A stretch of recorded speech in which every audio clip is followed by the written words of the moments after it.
তিনি পালিয়ে সেখানে গিয়েছেন, দ্বিতীয় শাড়িটাও নিয়ে যেতে পারেন নাই, এক কাপড়ে পালাতে হয়েছে তাকে। কত বড় বড় কথা বলেছেন, শেখ হাসিনা পালায় না, আওয়ামী লীগ পালায় না। কি হলো ভাই? জনতার শক্তিকে সমীহ করতে শেখেন।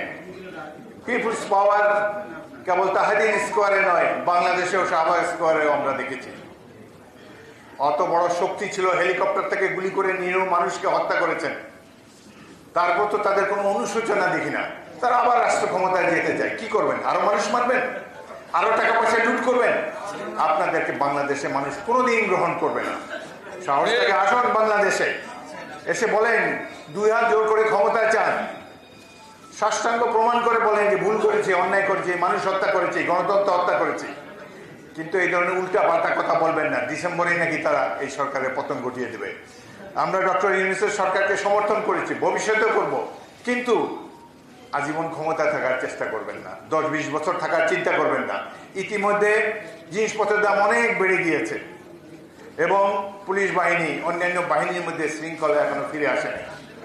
যারা যারা শেখ হাসিনার কুশীলব ছিলেন, এই 16 বছরে অনেক হালুয়া রুটি খেয়েছেন, অনেক অপকর্ম করেছেন, তারা বহাল তবিয়তে যার যার জায়গায় বসে আছেন। সুতরাং এদেরকে অতি দ্রুত সরানো বর্তমান সরকার অ্যাজ ওয়েল এজ সকল রাজনৈতিক দলের একটা দায়িত্ব বটে। এখন এই দেশের এক কৃতি সন্তান প্রফেসর মোহাম্মদ ইউনূসকে প্রদান করে একটি অন্তর্বর্তীকালীন সরকার গঠন করা হয়েছে। আমরা আশা করি, আমরা জানি এই সরকারের প্রধান কাজ হলো একটি সুষ্ঠু নির্বাচনের ব্যবস্থা করে নির্বাচিত প্রতিনিধিদের কাছে ক্ষমতা হস্তান্তর করা। কিন্তু দেখা গেল যে যায় লঙ্কায় সেই হয় রাবণ। তারা দীর্ঘদিন 10-20 বছর ক্ষমতায় থাকতে চায়। ইতিমধ্যে দেখা গেছে যে আওয়ামী ঘরানার বহু লোক উপদেষ্টা পরিষদের মধ্যে ঢুকে গিয়েছেন। ছাত্ররাও মনে হয় যে ছাত্রদের কর্মকাণ্ডে মনে হয় তারা আমাদের সন্তান তুল্য, মনে হয় তারাই দেশটা স্বাধীন করেছে, আর কেউ এখানে অংশগ্রহণ করেনি।